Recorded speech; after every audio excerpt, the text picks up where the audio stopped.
तारिक जमील साहब की इमरान खान से मुलाकातों पर लोग उनको तनकीद का निशाना बना रहे हैं, इस पर अपना मौक़िफ़ दें। तो ठीक कर रहे हैं ना मेरे भाई, तनकीद गलत तो नहीं कर रहे तनकीद, वो पार्टी बन गए हैं ना, या वो डायरेक्ट पार्टी ज्वाइन करें और पीटीआई के लोग जो रियासत मदीना बनाना चाहते हैं लेकिन उन्हें इस्लाम की अलिफ बे नहीं पता सिवाय इमरान खान साहब के, बाकी जितने लोग हैं आपको पता नहीं उनकी क्या हालत है जो इस्लाम का नाम ले रहे हैं, उनमें से तो कई एथियस्ट हैं नाम लिए बगैर, और बाद रियासत मदीना की कर रहे हैं वो, तो उन एथियस्ट को इस्लाम सिखाएं, चले हम थोड़ा सख्त लफ्ज इस्तेमाल हो गया, सेकुलर्स कह लेते हैं, उनको इस्लाम सिखाएं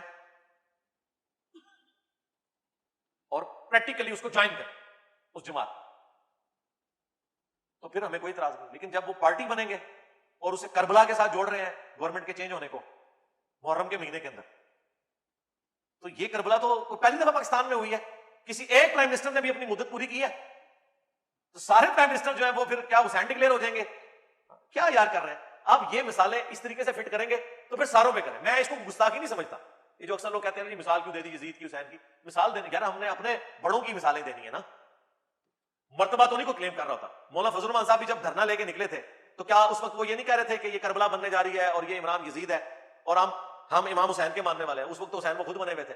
आज अगर इमरान खान साहब या तारिक जमील साहब को इस तरह की मिसाल दे रहे हैं तो सारे देते हैं, ये कोई इतना मैटर नहीं करता, इसको ज्यादा उछालना नहीं चाहिए। हम ये कहते हैं प्रैक्टिकली फिर आप वो बने, ठीक है, जिन लोगों की आप मिसालें दे रहे हैं। तो इमरान खान साहब को मिलने में हर्ज नहीं है, लेकिन वो कह रहे हैं ना जी इंसानों का कारोबार हुआ, तो ये तारिक जमील साहब उस वक्त कहां थे जब सेनेट के इलेक्शन में इंसानों का कारोबार हो रहा था और पीटीआई अकलियत में थी, नून लीग की अक्सरियत थी, और बकौल इमरान खान साहब के इदारों की मुदाखलत करवा के उन्होंने अपना चेयरमैन सेनेट जो इस वक्त भी मौजूद है वो नामजद कराया। उस वक्त तारिक जमील साहब क्यों नहीं रो रहे थे?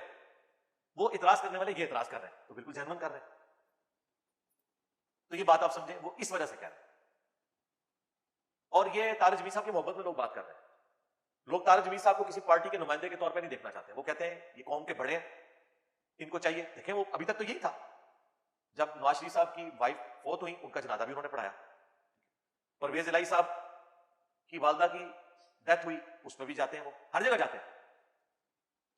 फिर ऐसी जगहों में भी चले जाते हैं जहां उनको नहीं जाना चाहिए। जो मुल्क के डॉन्स हैं, कातिल हैं, उन लोगों के भी घरों में वो चले जाते हैं दुआएं करवाने के लिए, वो एंडोर्स ही कर रहे होते हैं। फिर जाके सिर्फ दुआ तक उनकी तारीफें करते हैं जाके, फिर लोग उनके ऊपर एतराज करते हैं ना। इसलिए मेरे भाई हमने तो किसी के साथ इस तरह का कोई लेना देना रखा ही नहीं हुआ, सीधी सी बात है। जरूरत ही नहीं है काम करने, नुकसान होता है। हाँ इधर कोई आ जाएगा ठीक है, मुलाकात कर लेंगे, हमें ना कोई मजबूर करे कि हम इस तरीके से इस तरह का मामला करें। तो तारिक जमील साहब के ऊपर जो लोग इतराज कर रहे हैं वो सिर्फ इस वजह से कर रहे हैं, और ये तारिक जमील साहब भी इसे पर्सनल ना ले, वो उनकी मोहब्बत में कर रहे हैं। वो आपको बड़ा मानते हैं अपना, वो कहते हैं आप बड़े रहे, किसी पार्टी के आप स्पोक्समैन ना बने। देखें इस वाकये के बाद तबलीगी जमात भी कितनी खुल के तबलीगी जमात के लोग तारिक जमील साहब के खिलाफ हुए हैं।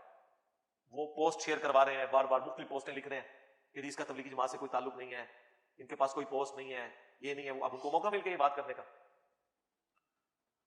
किसी कौम में तारिक जमील साहब जैसे बड़ों का होना नेमत से कम नहीं होता कि ऐसे बड़े के जिनको सब लोग इज्जत की निगाह से देखते हो।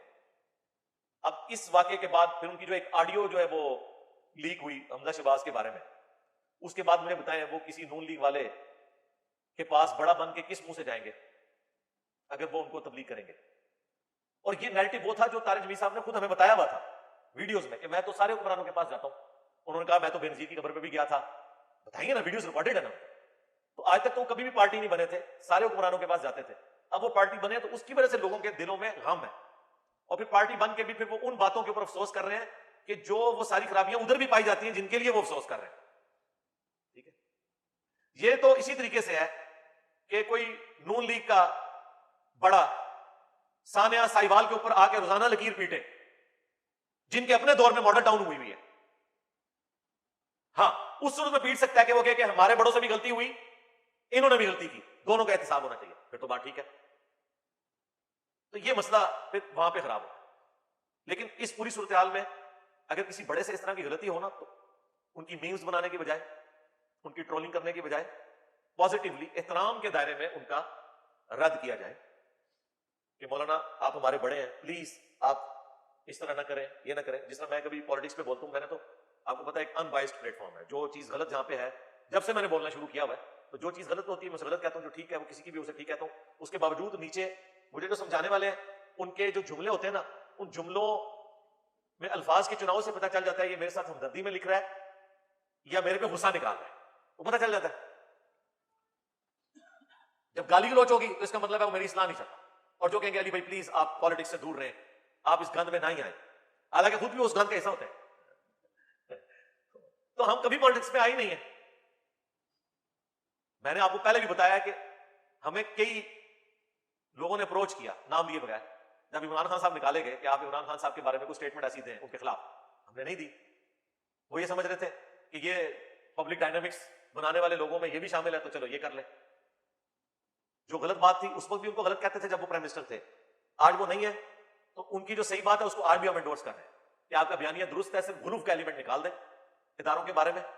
और ये जो आप स्टेटमेंट देते हैं ना कि नहीं जी मैं फौज से मोहब्बत करता हूं, तो फौज से मोहब्बत करते हैं तो अपने लोगों को लगाम भी दें कि वो लैंग्वेज इस तरह की रूड इस्तेमाल ना करें, बस वही लैंग्वेज रखें जो एहतराम के दायरे में, जो गलतियां उनको हाईलाइट करें। जब आप इस तरह की ट्रोलिंग शुरू कर देते हैं, फिर पर्सनल किसी को टारगेट कर लेते हैं और गलत जुमले कसते हैं, फिर ज़ाहिर इससे रिवेंज आता है इदारों में, और जब रिवेंज आता है तो आपको पता है वो आपके मुखालफिन को फिर इस्तेमाल करेंगे, ज़ाहिर है वो पावर में है, वो तो कभी पावर से निकले ही नहीं है। हाँ, वही शाहजेब खानजादा ने बड़ी इसी बात की कि पिछले 5 सालों में 5 वज़ीर आज़म चेंज हो चुके हैं, आर्मी चीफ एक ही है। तो इसलिए फिर जब ये है तो आपने मामलात को देखभाल के चलना है। आर्मी भी आपकी अपनी है, इदारे भी, अदलिया भी अपनी है, तो इख्तलाफ राय जरूर करें लेकिन एक रेड लाइन को क्रॉस ना करें। और मैंने यही, हालांकि हुकूमत में इस वक्त ये लोग हैं, मैंने इनको कहा कि यार आप लोग इमरान खान साहब के खिलाफ जो मुकदमात बना रहे हैं तो कम से कम इतनी इखलाकी जुर्रत करें। कल तक तो आप कहते थे वोट को इज्जत दो, आज आप कहें ना कि इमरान खान साहब का बयानिया दुरुस्त है, सिर्फ गुलूफ का एलिमेंट बीच में से निकल जाए तो सपोर्ट तो करो ना, कैटेगोरिकल डिनाई तो ना करो उनकी बातों का, सिर्फ इसलिए कि इस वक्त आप हुकूमत के मजे लूट रहे हैं। तो सर ये भी कोई हुकूमत हमेशा के लिए नहीं है, कल को कोई तीसरा बंदा आ जाएगा। तो इसलिए आप कोशिश करें, तारिक जमील साहब या इस तरह के जो बड़े लोग हैं जिनकी इज्जत है पब्लिक में, जो नैरेटिव बनाने वाले लोग हैं, वो अपने आप को अनबाइस्ड रखें। न्यूट्रल का लफ्ज़ मैं नहीं बोलता, वो बदनाम हो गया, अनबाइस्ड रखें ताकि सब लोग आपकी बात सुने। फिर किसी मॉरल ग्राउंड के ऊपर आप खड़े होंगे, आप तो बड़े हैं, आपको लोगों के कान खींचने चाहिए, आपको बताना चाहिए। ये नहीं है कि आप जिस पॉलिटिकल लीडर के पास जाके बैठे उसकी तारीफें करनी शुरू कर दें, आप गलतियां भी हाईलाइट करें ना, ताकि लोगों को यकीन आए कि आप पार्टी नहीं बनेंगे।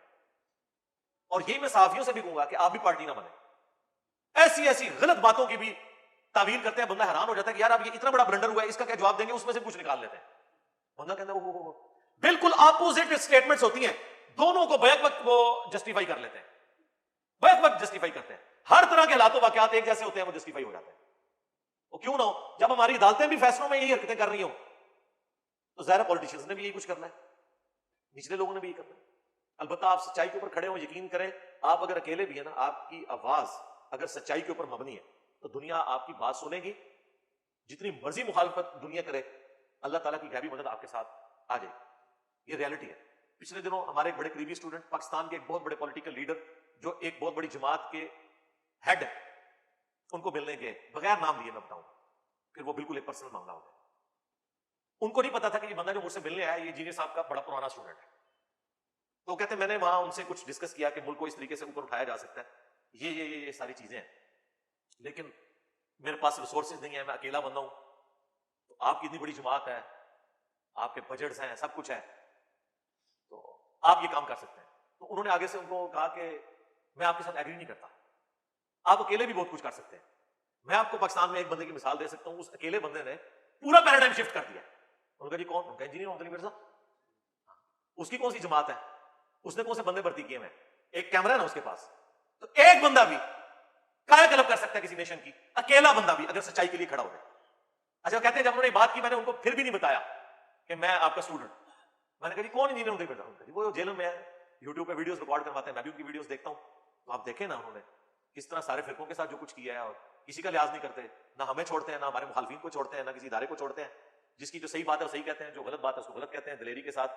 तो अकेला बंदा तो कुछ भी कर सकता है, अल्लाह ताला की गैबी मदद आए इखलास के साथ। तो तारिक जमील साहब से बात शुरू हुई थी, मैं वापस आऊंगा, मैं तारिक जमील साहब हाफिज़हुल्लाह ताला से रिक्वेस्ट करूंगा कि या तो आप मुकम्मल तौर पे कोई पार्टी ज्वाइन कर लें ताकि फिर आपके साथ पार्टी वाली डीलिंग हो, लेकिन ये कभी भी ना करें, मेरा ये मशवरा नहीं होगा। मैं कहता हूं आप अनबाइस्ड रहें ताकि सब लोग आपकी बात सुने, वरना तो कोई एक दूसरे के पास बैठने के लिए तैयार ही नहीं होता। तो ऐसे बड़े तो कौम के लिए बड़ी नेमत होते हैं, और पाकिस्तान में तो इस तरह के बाबों की कमी है। इस तरह के बाबे हमें चाहिए जिनको सारे रिस्पेक्ट करते हो। अब्दुस्तार ईदी साहब जैसे लोग थे, डॉक्टर अब्दुल कदीर खान साहब जैसे लोग थे, ये वो लोग थे कि अब ये सारे थे ही होते जा रहे हैं, कि जिनको सारे रिस्पेक्ट देते थे।